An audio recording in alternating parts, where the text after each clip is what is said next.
तुळजापूरमध्ये रस्त्यावर विक्री करणाऱ्या विक्रेत्यांसाठी कधी होणार मार्किंग? मंदिर महाद्वार समोर महिला विक्रेत्यांना पोलिसांचा सासरवास।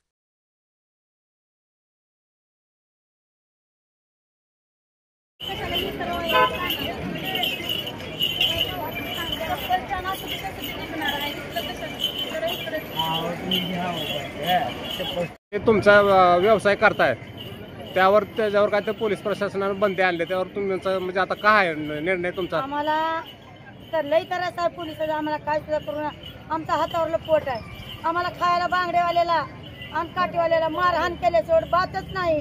शिया गाडी करायचं, खोटे पालते करायचे, मारहाण करायचं, हाकालून द्यायचं, आम्ही खायचं काय? आमचे लेकरं बाळाचं का उपाशी भरावे।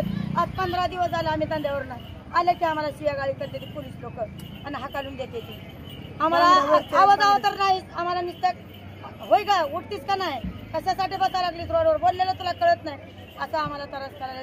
आम्ही बी बाया माणसं आहेत, आम्ही बांगड्याचा धंदा, बांगडे खोके पालतं करायचं, शिवीगाळ करायचं, किती सैन करायचं। आम्ही लेकरं बाळाला काय खाऊ घालून आम्ही काय जतन करायचं?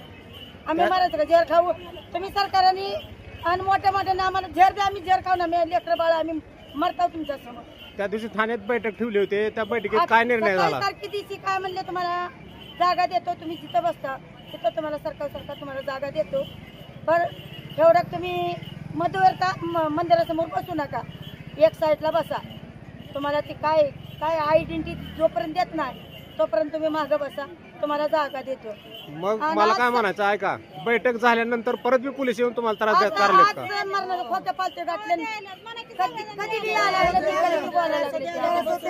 बसूच दी नाही त्या कंपनी आहे का कामाचा मंदिराशिवाय दुसरं काही का कुठला कारखाना हा का कुठली कंपनी आहे? आमची मंदिराची आहे।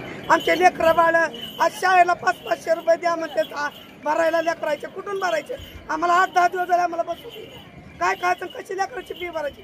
आज लेकराचं नाही शिक्षण केलं तर लेकरं चोरा चपाट्या करते, म्हणलं उद्या लोकांचं चोऱ्या करते की नाही आम्ही कमवून। आता तुमची मागणी काय?